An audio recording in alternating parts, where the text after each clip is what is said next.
Bueno, buenas tardes a todos, bienvenidos. Mi nombre es Eduardo Masi, muchos ya me conocen, muchos de ustedes.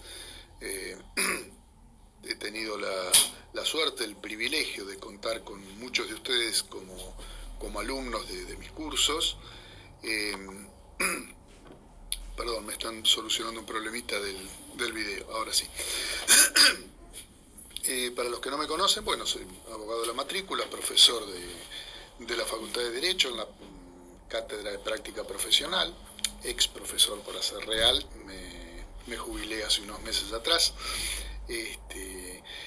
Y bueno, así que agradezco mucho a la facultad y al centro de graduados esta posibilidad que me brindan de poder mantener este contacto con ustedes, pese a que ya he dejado atrás mis años de cátedra, que han sido muchos, gracias a Dios. He conocido a muchísima gente durante mi paso por la docencia de más de 40 años, los últimos 34, 35 en la Facultad de Derecho, así que he tenido posibilidad de conocer infinidad de gente con los cuales, muchos de los cuales sigo en contacto, así que muy agradecido por todo ello.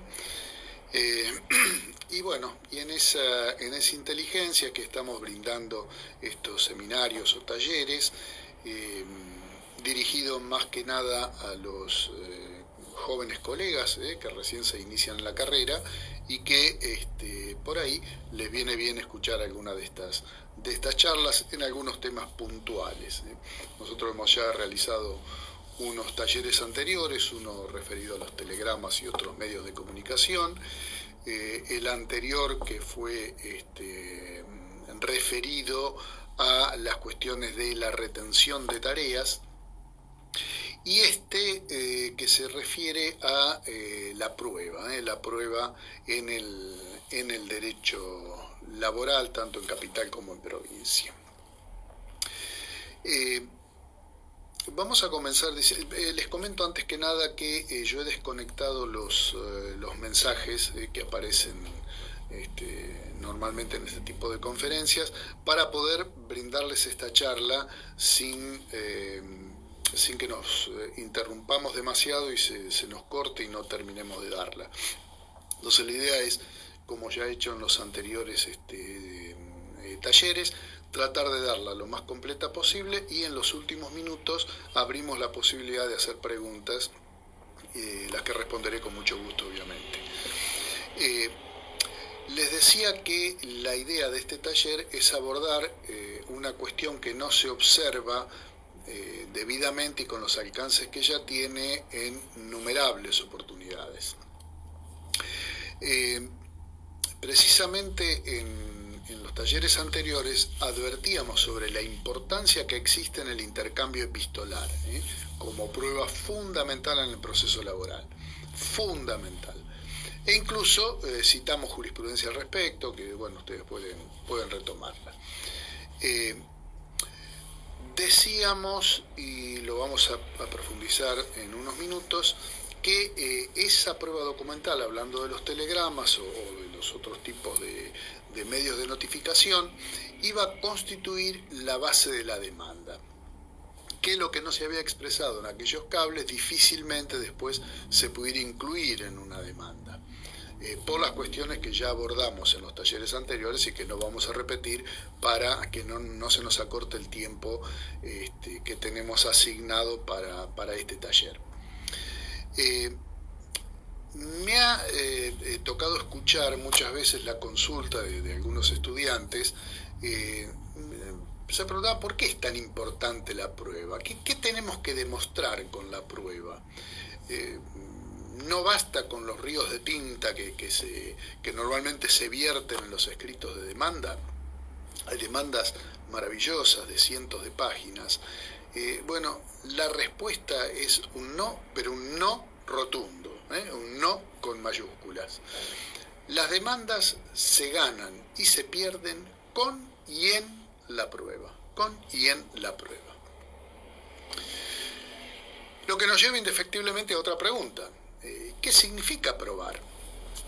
Bueno, hay una definición del profesor Alejandro Babbio, que decía que probar es procurar la demostración de un hecho que ha existido y que ha existido de un determinado modo y no de otro.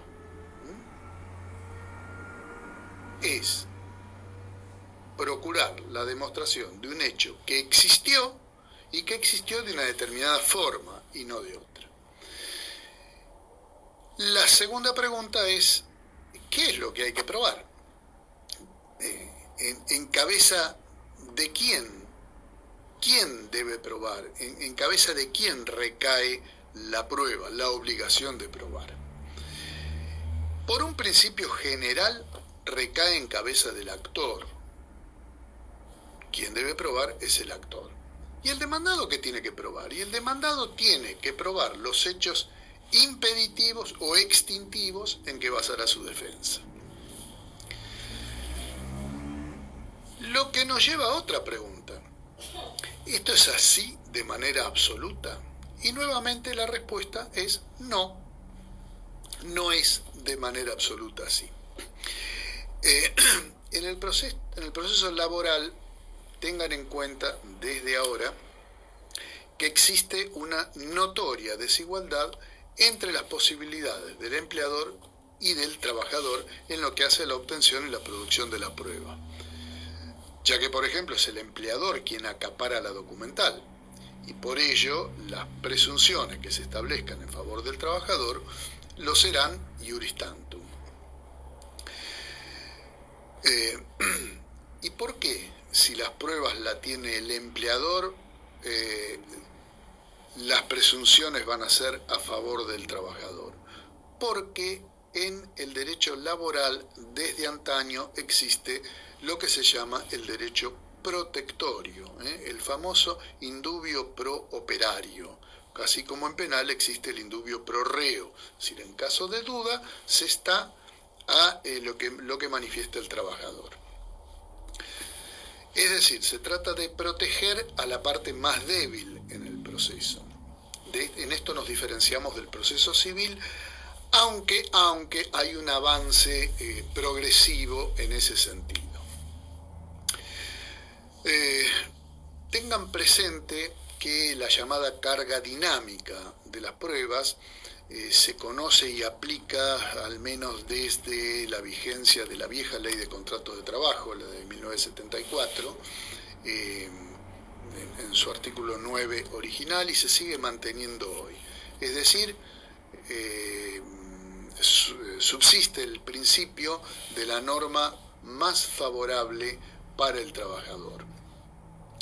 En caso de duda sobre la aplicación de normas legales o convencionales, prevalecerá la que sea más favorable al trabajador.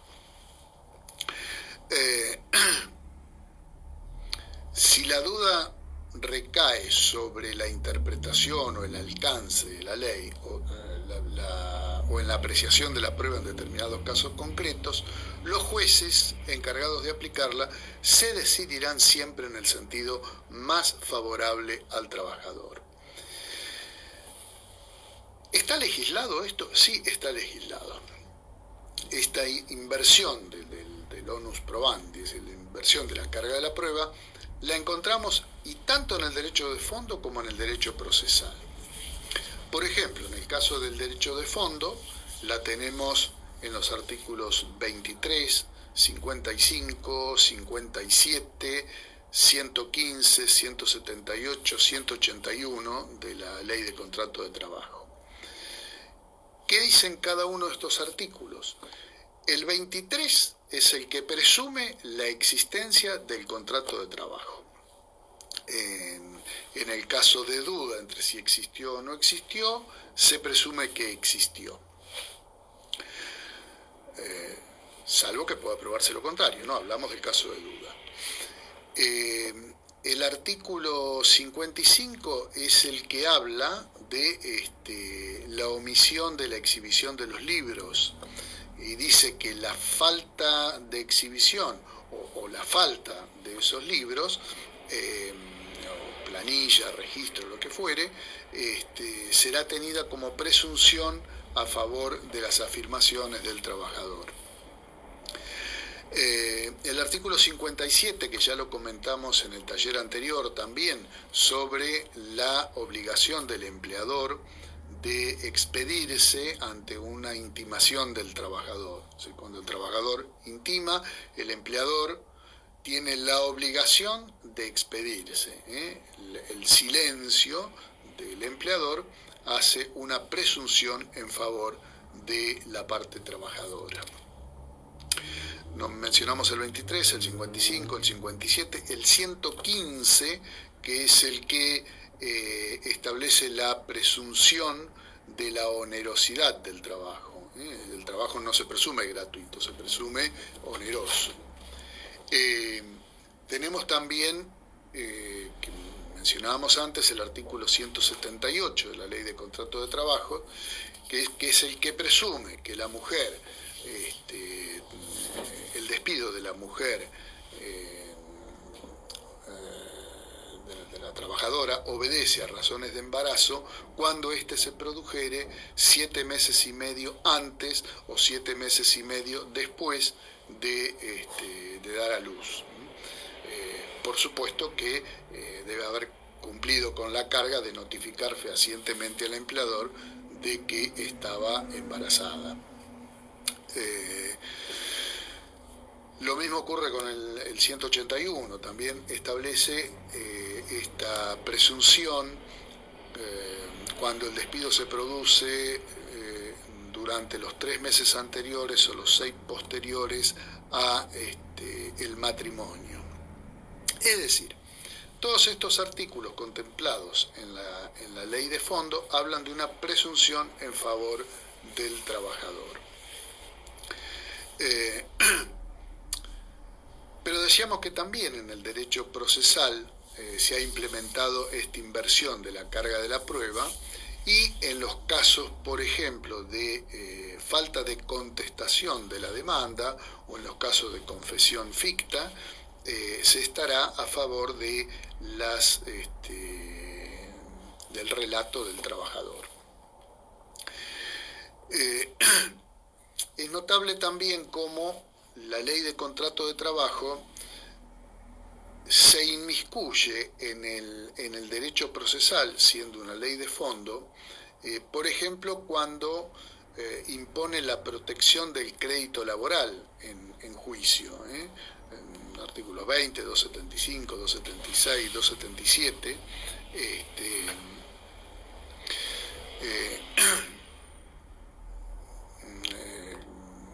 a ver cómo lo puedo decir para que se entienda un poco mejor.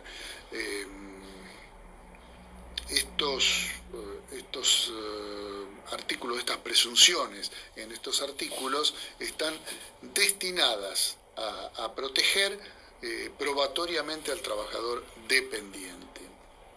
Por ejemplo, se lo favorece con la presunción de la continuidad sobre el contrato de trabajo, establecida en el artículo 10.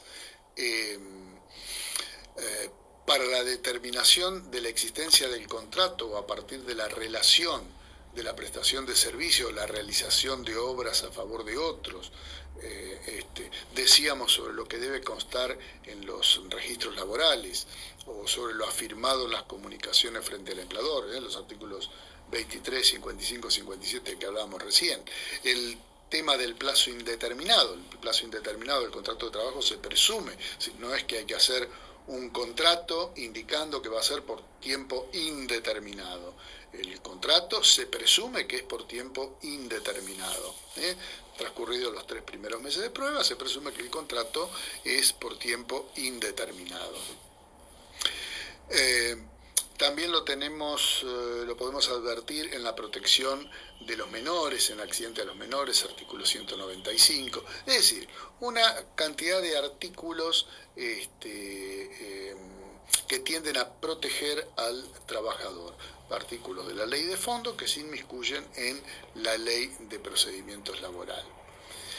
En el caso de la provincia de Buenos Aires también hay presunciones. El artículo 39 de la 11653, que es la que regula el procedimiento laboral en provincia, todavía esa ley en realidad va a ser modificado, ya prácticamente ha sido modificada, todavía no entró en vigencia la nueva ley, van a cambiar algunas cosas, pero en lo esencial esto hoy por hoy es así y va a continuar así. El artículo 39 que establece que cuando en virtud de una norma legal exista la obligación para el empleador de llevar libros, registros o planillas contables y no las llevare, se presume que lo que dice el trabajador acerca de su remuneración es real.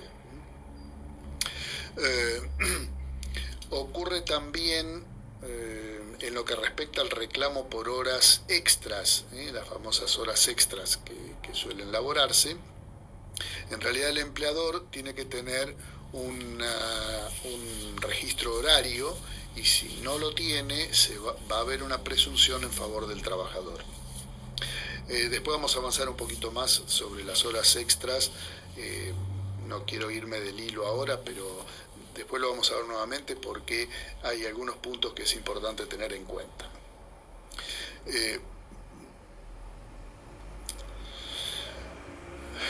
Sí, pues si me voy ahora acá nos vamos a quedar no vamos a llegar al final del cuestionario que tenemos para hoy y me interesan algunos puntos en particular que son más importantes, por ahí más necesarios que este.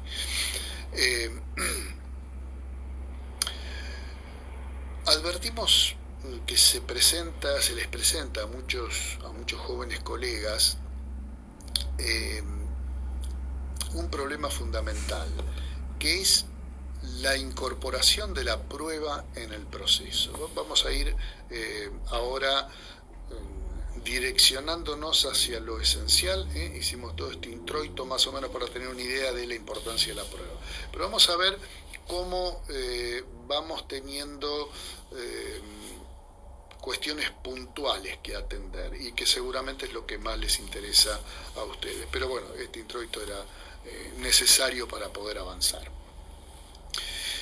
Decía que una de las dificultades que advertimos se le presentan, en especial a los jóvenes colegas, es saber en qué momento hay que incorporar la prueba en el proceso. Y esto lo vemos en la práctica, no hay otra forma, porque toda la teoría que aprendimos a lo largo de la carrera de muy poco nos va a servir, por más brillante que haya sido esa carrera, que no fue mi caso, lo aclaro, si carecemos de conocimientos suficientes para poderlos plasmar en la práctica.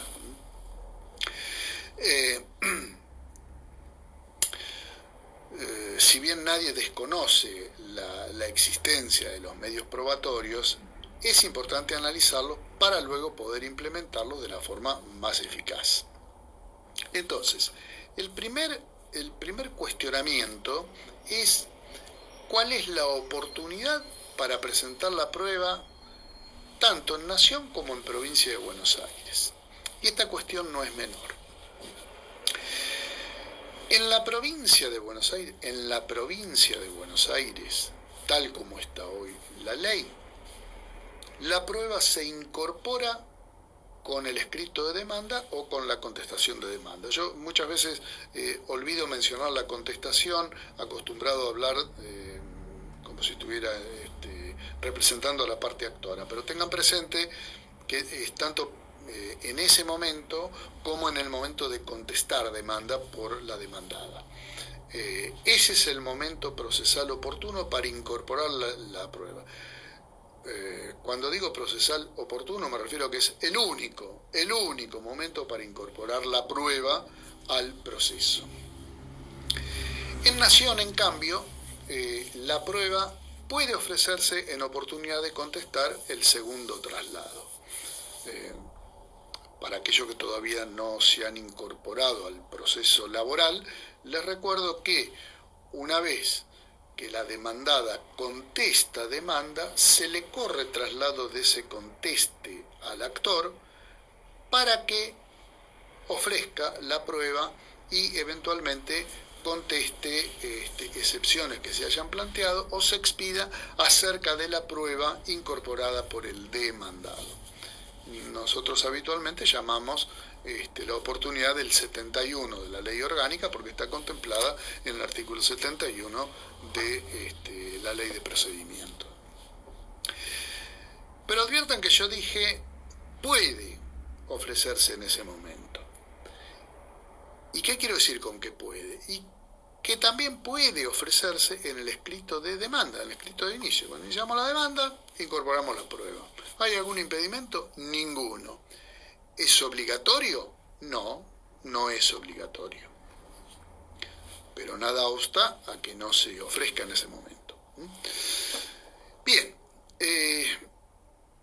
¿cuáles son las ventajas y las desventajas del ofrecimiento conjunto con el escrito inaugural? Me vengo a capital, pues ya dijimos que en provincia sí o sí hay que incorporarla. Pero como acá tenemos la opción de incorporarla ab initio o en la oportunidad del segundo traslado, después hablamos dos palabritas del segundo traslado que también son importantes. Le decía, ¿cuáles son las ventajas entonces en capital del ofrecimiento conjunto o el ofrecimiento diferido para después? Bueno, la primera ventaja es que le estamos mostrando a la demandada, a la contraparte, que nuestros dichos, ese río de tinta que escribimos en el escrito de demanda, va a ser respaldado con esta prueba que estamos ofreciendo. Es decir, tenemos elementos suficientes para respaldar ese escrito inaugural. Ese es la primera ventaja o el primer efecto que causa la incorporación de la prueba.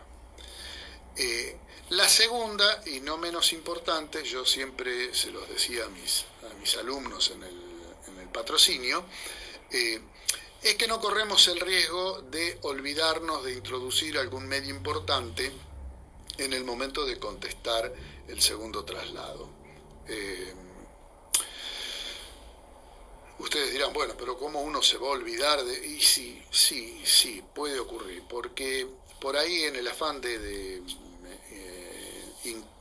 iniciar la demanda, la iniciamos sin la prueba, y después, cuando llega el momento del artículo 71, que nos corre el traslado por 3 días, nada más que por 3 días, puede que nos olvidemos de algunos elementos importantes. Y esta situación se repite mucho en estudios unipersonales con mucho caudal de trabajo y aún en grandes estudios con muchos abogados juniors, abogados que van, vienen, se renuevan, y por ahí el que hizo la demanda no es el mismo que tiene que contestar el segundo traslado. Estas cosas lamentablemente suelen ocurrir y se nos pueden escapar cosas. Además, nosotros en el momento de incorporar de iniciar la demanda, tenemos los datos recién incorporados por nuestro cliente, los tenemos frescos, cosa que no ocurre en el momento del 71, porque por ahí pasó mucho tiempo. A veces, miren, hay muchos factores que hacen que ese momento sea tardío, o porque hay muchos demandados, o porque se nos complica notificarlos, o porque nos tocó un juzgado que está colapsado y demora mucho en correr los traslados, o porque nos agarró la pandemia y hace 4 meses que no se corren traslados. Es decir, hay muchos factores en el medio, imprevistos muchas veces, otras veces son previsibles, pero existen igual, pero muchas veces imprevistos, que hacen que entre el momento de la incorporación de la demanda y el momento que vamos a utilizar para incorporar la prueba haya transcurrido mucho tiempo y nos podemos olvidar de elementos importantes que a lo mejor en aquel momento inaugural sí lo teníamos. Esa es una de las desventajas. La otra desventaja, y ya tiene que ver con la batalla procesal en sí, es que desnudamos nuestro arsenal probatorio, con lo cual favorecemos el conteste. Más de eso después no podemos ofrecer. Es decir, podemos ofrecer más prueba, pero dentro de lo que ya hemos manifestado.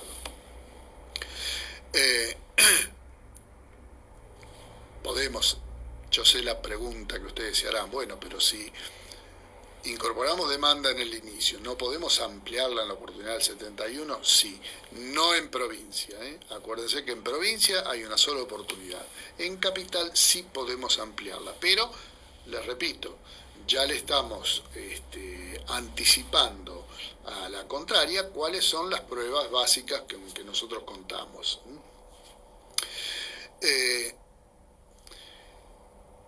Les decía como parrafito para tener en cuenta el tema del artículo 71 de la ley orgánica.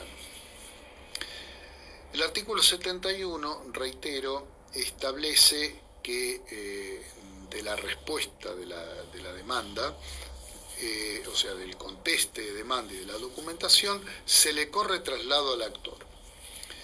¿Qué debe hacer el actor?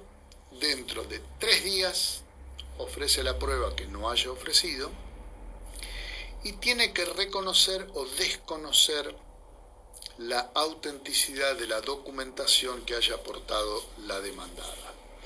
Y además contestar las excepciones que se hubieran planteado. Tengan por favor presente esto, aunque parezca una verdad de perogrullo, pero es muy común que los colegas por ahí sin experiencia, en esta oportunidad del 71 se explayen en hacer una nueva contestación de la demanda. Bueno, mis queridos colegas, les recuerdo que en el ordenamiento procesal argentino no existe la réplica del conteste, la réplica de la réplica no existe, entonces lo más probable es que el juez la mande tachar o que no sea tenida en cuenta.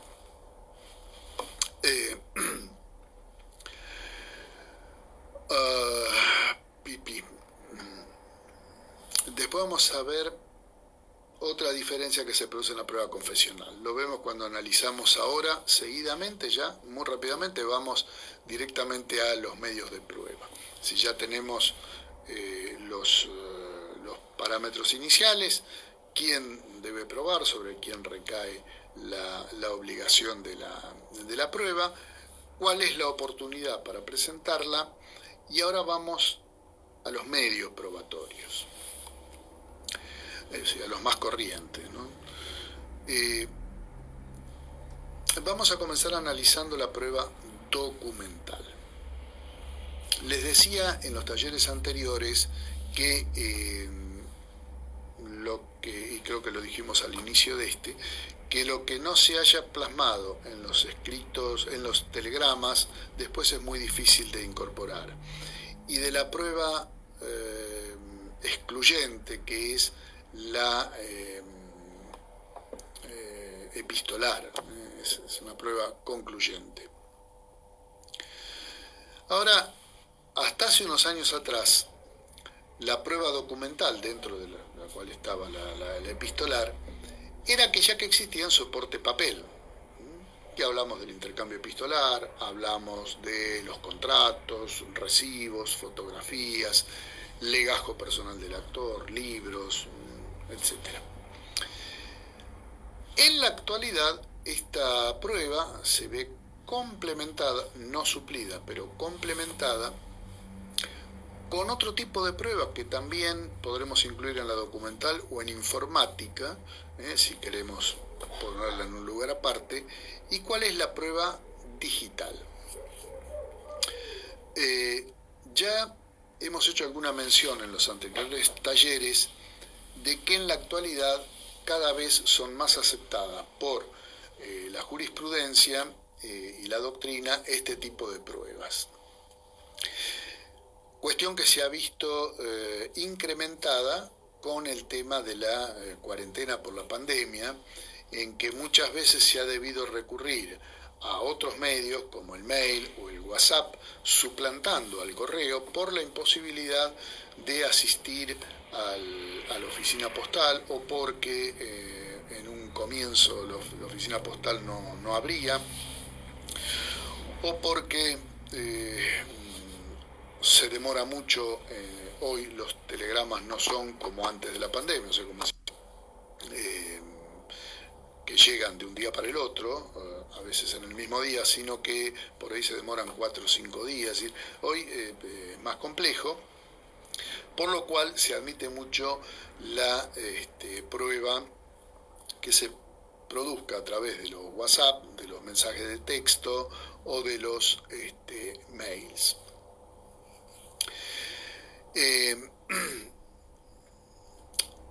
Por supuesto que se nos plantea otro problema que es más complejo, que es determinar la autoría de esos documentos virtuales.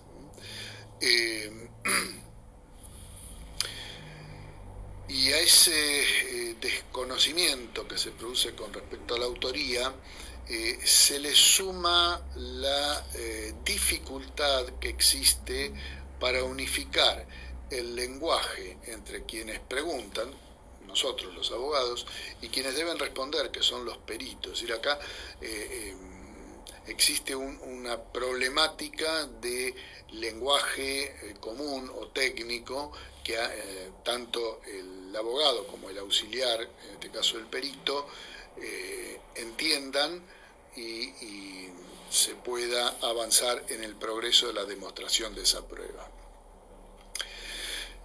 Yo entiendo que este fenómeno que estamos viviendo hoy, de manera lamentable y sorpresiva que ha sido esta enfermedad, es evidente que es un fenómeno que vino para marcar ciertas pautas, cierto cambio en las costumbres, cambios que vinieron para quedarse. Ya no va a haber posibilidad de volver atrás. O sea que será tarea tanto nuestra como de los jueces, de los demás responsables de la aplicación de la justicia, de ir forzando en el legislador una necesaria reforma en los códigos para que se pueda incorporar definitivamente este tipo de pruebas, ¿no? Por supuesto, va a correr mucho tiempo para que el sistema se consolide. Por ejemplo, lo que hablábamos recién, cuando se pueda lograr determinar con mayor facilidad y rapidez la identidad del usuario, es decir, quién fue la persona física que envió ese mail o que envió ese WhatsApp o que envió ese mensaje de texto. En cuanto a los mails, por ejemplo, una manera práctica que se me ocurre, o se les ha ocurrido también a otros, es establecer establecer una obligatoriedad para que las empresas asignen una identidad a cada equipo, a cada IP, a cada operador. Serán los técnicos en informática quienes asesorarán al legislador. Nuevamente requerimos de la ayuda de los técnicos en este caso, para que esa propuesta se pueda llevar a la práctica, ¿no? Hoy, por ejemplo, existe un avance importante ya desde hace casi 20 años con la firma digital. Recomiendo un poco la lectura de la ley 25.506. Fuera de estas, otra prueba documental importante es la que obra en poder de la demandada y que podremos requerir invocando el artículo 388 del Código Procesal Civil y Comercial o 386 del mismo código en provincia, según se trate de capital o provincia, ¿no? Para ello debemos individualizar cuáles son las piezas que se requieren, el tipo de libros, el legajo, lo que sea que esté en poder de la demandada para que se incorpore. Por ejemplo, cuando volvemos a la prueba, al tema de las horas extras que hablamos antes, tema que es muy difícil de probar, las horas extras. Porque si la demandada lleva registros, tarjetas y demás, no las va a presentar como prueba. Una vez que el trabajador se fue, la tarjeta se destruye y no quedan pruebas. Esto se lleva en un registro aparte. Será la palabra del trabajador contra la palabra del empleador y es muy difícil probar y los tribunales son bastante reacios a hacer lugar a esta prueba, salvo que existan indicios suficientes como para tenerlas por producidas, si no es muy poco probable que se haga lugar. Pero por ejemplo, son muy importantes los videos, las videofilmaciones del ingreso y egreso del personal, que hoy es obligatorio en los bancos, en las entidades financieras, pero podría hacerse obligatorio, por ejemplo, en las empresas, que haya cámaras de filmación que registren el momento de ingreso, el momento de egreso, que esa prueba no se pueda destruir. Y si esa prueba no se puede destruir, obviamente, si el empleador la destruye, quedará en su cabeza después de mostrar que el trabajador no hizo las horas extra que invoca. Digo, ¿no? Se me ocurre así como una de las posibilidades. Otra posibilidad es la presencia de un escribano para constatarlo. Es decir, pero realmente es muy difícil a veces llegar a estas probanzas. Entonces, de repente esta sería una de ellas. A veces el cliente viene confiado trayendo fotocopias, entendiendo que tiene un valor probatorio. No, está la copia del registro de ingresos. Esto lo he visto mucho en los trabajadores de servicio de seguridad, que ellos llevan en cada objetivo un libro con el ingreso y el egreso, porque prácticamente no tienen control. Si bien hay un jefe de seguridad que es el que hace los rondines, que va a los distintos puestos, por ahí están muy distantes unos de otros.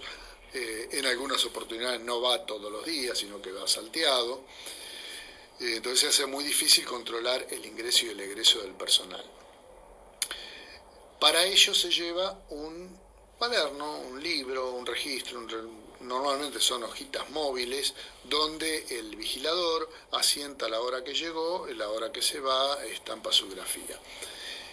Muchas veces el trabajador, pretendiendo que con eso va a tener una prueba eficaz, le saca una foto, más hoy con el uso del celular, es una cosa muy común, y viene contento al abogado y le dice, mire, tengo estas pruebas que no me dejan mentir, mi horario era este.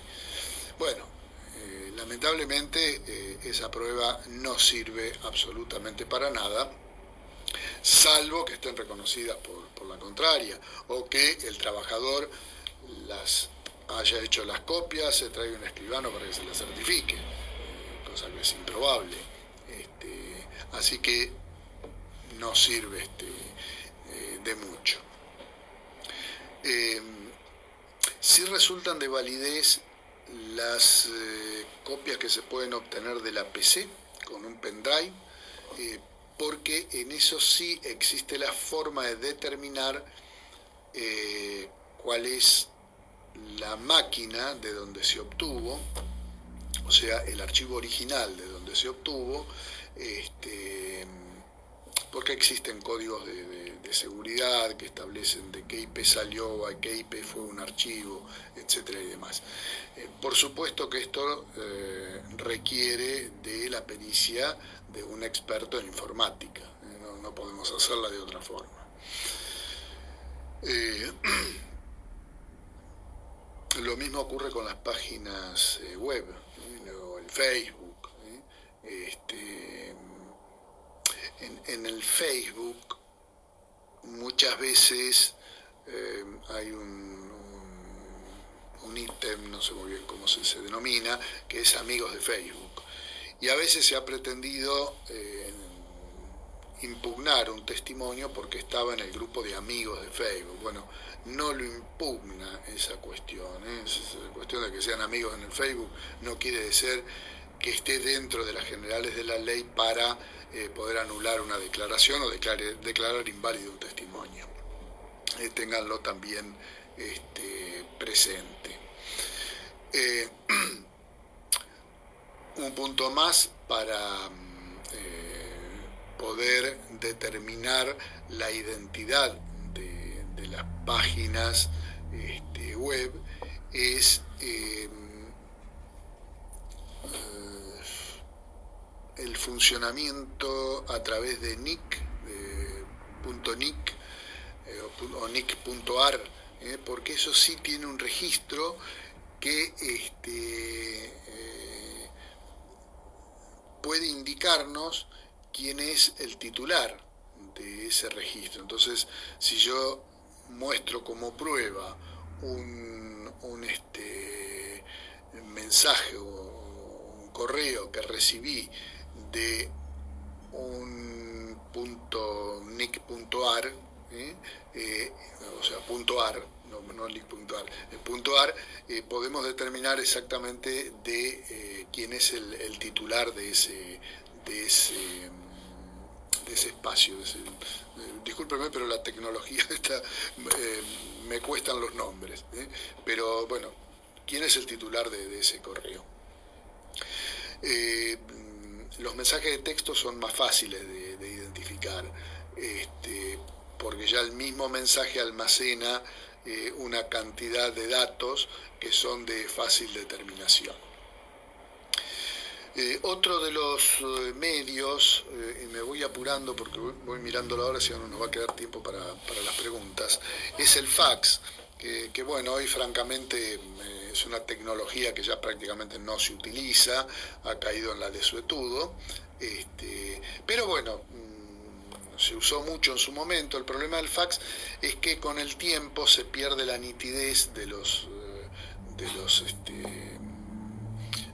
papeles, se van borrando, por eso el fax es una copia que se hace por calor, por sistema de calor, y con el tiempo se borra, pero además es una copia, fax viene de facsímil, es una copia, no es un original, o sea que sí, eso es lo mismo que hablábamos antes, cuando no está reconocido expresamente por la otra parte, no tiene valor probatorio, puede servir como un indicio, pero no mucho más que eso. Bueno, hablamos también así en general de las redes, y vamos a prueba testimonial, que es un poco tal vez lo medular, lo que más me interesa comentarles ahora. Tengan presente cuando traen testigos a declarar que estos testigos realmente conozcan la cuestión. Muchas veces se traen testigos que infieren tal o cual cosa porque les parece, ese testigo no sirve.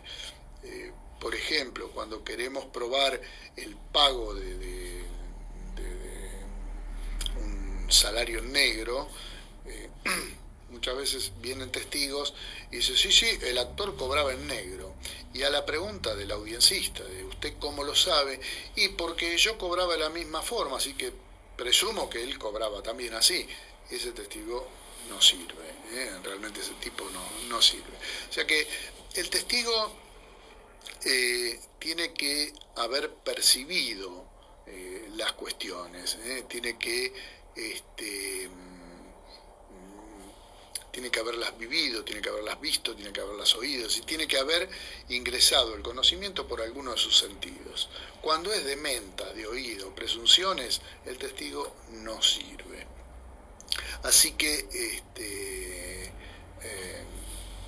tengan esto siempre presente, mucho cuidado con la elección de los testigos.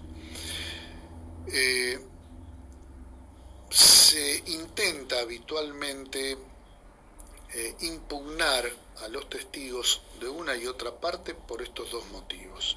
Al testigo de la demandada, porque normalmente es un empleado de la empresa y entonces se presupone que siendo empleado no va a declarar en contra de su empleador.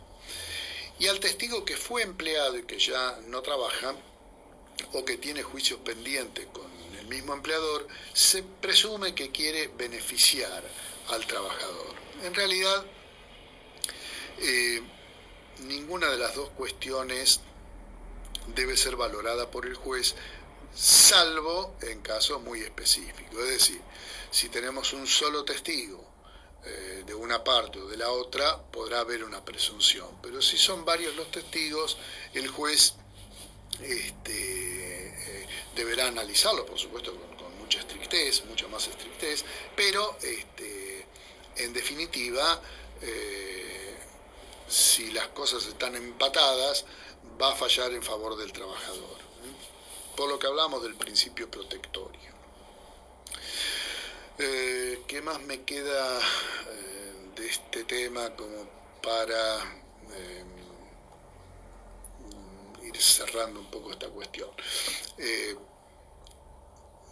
Decíamos que si bien existe una presunción en favor del trabajador, el famoso indubio pro operario, esto no libera en absoluto al trabajador de las demás tareas probatorias. El indubio pro operario lo va a favorecer en el caso de duda. No es que el juez va a fallar a favor del trabajador porque es el trabajador. No, esto es cuando hay una duda o cuando no se contestó la demanda, decir, bueno, voy a hacerle caso al trabajador en lo que está diciendo. Pero nada más que eso. Por supuesto que tiene que existir ese indubio pro operario, porque a veces para el trabajador es muy difícil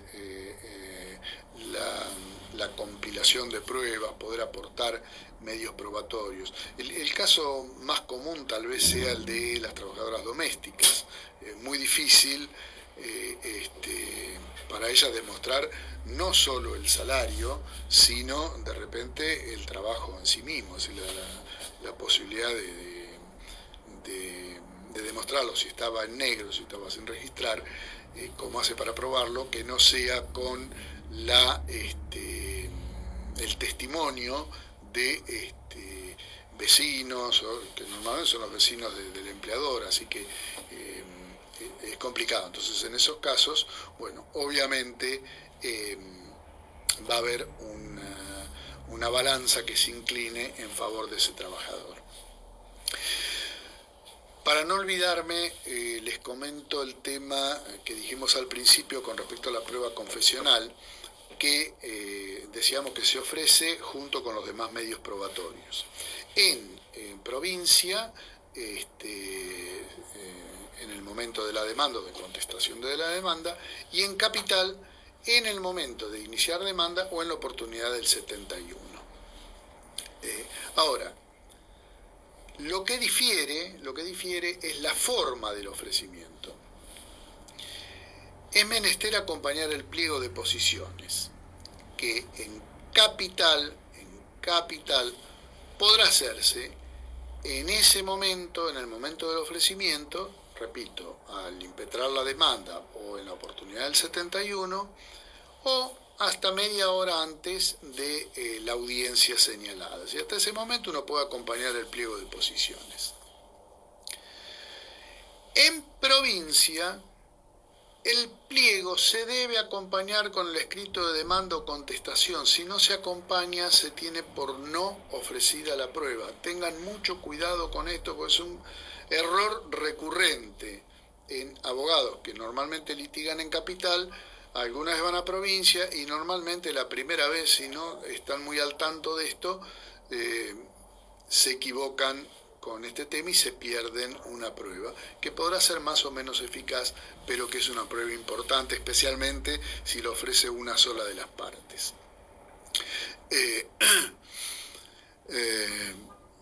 Otra forma, otra posibilidad de hacer ese pliego es el pliego abierto. Yo normalmente es el que utilizo siempre en las demandas, tanto en capital como en provincia. ¿Qué es el pliego abierto? En el mismo escrito donde la estoy ofreciendo, en el escrito de demanda, o en la oportunidad del 71, o en el de conteste de demanda, hacer un pliego con 3 o 4 posiciones básicas. 3 o 4. Posiciones que me permitan ampliarlo después en la audiencia de viva voz o llevar algo más escrito, o agarrarme de esas posiciones para el caso de que la contraria no concurra a la audiencia que se fije a tal fin. Porque en esos casos yo voy a haber puesto, por ejemplo, para que jure como es cierto que el actor ingresó a laborar en tal época, para que jure como es cierto que fue despedido sin causa en tal época, y para que jure como es cierto que se le adeudan todos los rubros reclamados. Si la demandada no se presentó a la audiencia, estando debidamente citada, eso va a ser una fuerte presunción en su contra. Y yo ya no me preocupo por el pliego, por si lo hice, si no lo hice, ya está, ya quedó abierto en cualquiera de las dos jurisdicciones. Bueno, yo quería hablar un poco de se hace tan largo, a veces uno trata de achicarlo lo más posible, pero inclusive me hago machetes acá para ir salteando y no, pero se hace imposible, el tiempo es muy corto. A ver, la posibilidad que tiene el juez de fallar ultra petitiam, se puede, no se puede, se debe, no se debe. Sí, el juez puede fallar más allá de la petición en materia laboral, porque normalmente nosotros incluimos en la liquidación que hacemos en la demanda algún parrafito que diga que esa liquidación queda sujeto a lo que en definitiva resulte de la prueba a producirse, porque a veces no tenemos la constancia exacta del salario, o puede haber cuestiones técnicas contables que no tenemos por qué conocer y la dejamos en cabeza del perito. Entonces, bueno, el juez podrá fallar más allá de lo que hemos pedido en cuanto a monto. No podrá incluir rubros que no pedimos. Si yo reclamo, si yo no reclamo, por ejemplo, el artículo 80, aunque le hubiera correspondido, pues el juez no lo va a poder incluir. Pero si yo reclamé en base a un salario de 10.000 y después se logró probar con la pericia técnica necesaria, la contable, que en realidad el salario del trabajador eran 13.500, el juez va a fallar ultra petitiam. Bueno, quería hablar un poco más de la valoración de la prueba, pero bueno, no nos da el tiempo y estamos muy sobre la hora. Además esto, entiendo que a las 6 se corta el video, por ahí lo podemos volver a conectar, pero es muy difícil. Lo que sí abro ahora son la posibilidad de hacer comentarios, así que damos por finalizado el monólogo mío y les dejo abierta la posibilidad de preguntar, que en la medida que yo pueda voy a responderles. Les digo también que para todos aquellos que lo deseen pueden consultarme luego vía mail. Mi correo electrónico, siempre lo quiero escribir, pero nunca sé dónde se escribe acá y tengo que averiguarlo, algún día lo voy a aprender. Bueno, mi mail es emassi54@gmail.com. Massi es EMASCI 54@gmail.com. Bueno, espero que lo puedan haber copiado, y si no, bueno, en la facultad se lo pueden dar también. Bueno, vamos a ir respondiendo algunas preguntas rápidamente. Acá hay una que dice: ¿por qué en la confesional se acompaña pliego, en la testimonial no se acompaña pliego? Bueno, en la testimonial no es necesaria, las preguntas se hacen de viva voz, no es obligatorio acompañar el pliego, incluso tampoco es obligatorio en civil. ¿Se podría probar el horario con oficio a la SUBE si el trabajador usa transporte público? Puede ser una presunción, pero el horario que le marca la tarjeta SUBE lo que indica es a la hora que tomó el colectivo o el tren o el medio de transporte que haya utilizado, y podremos en base a eso saber a qué hora descendió, lo que no indica que haya entrado en su lugar de trabajo en ese momento.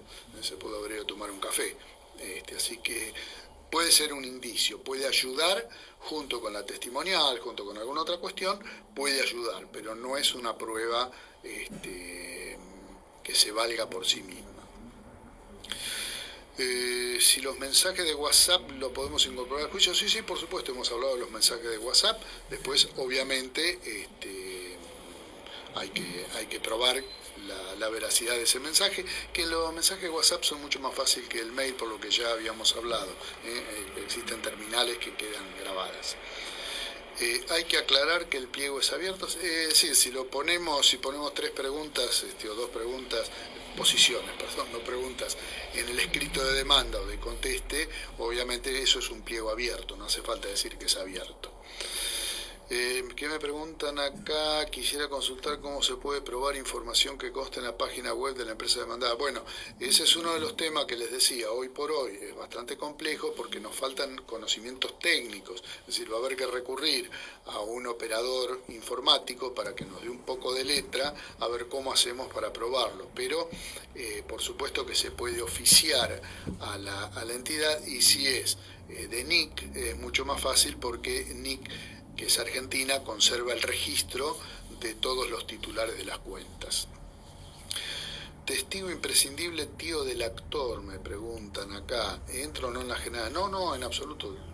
Es un testigo absolutamente válido. Incluso en laboral, en eso es mucho más amplio, porque ustedes tienen, por ejemplo,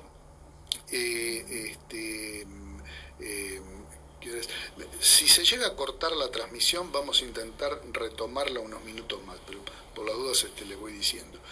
No me acuerdo cuál era la pregunta que estaba contestando. Bueno, ¿qué valor?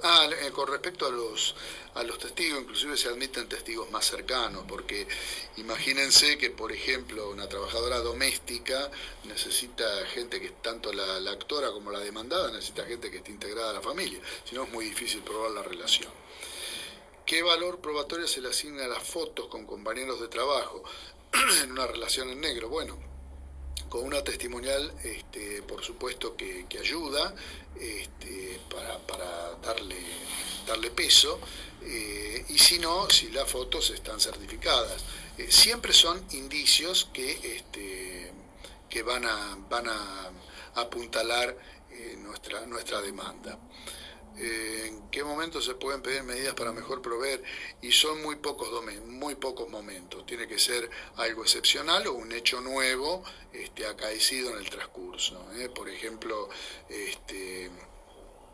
no sé, estamos demandando a alguien que tememos que pueda estar haciendo un vaciamiento de empresa o algo, y pasamos por la empresa y vemos un cartel de remate o de venta o de cosas por el estilo, y bueno, podremos ofrecerlo como medida para mejor proveer.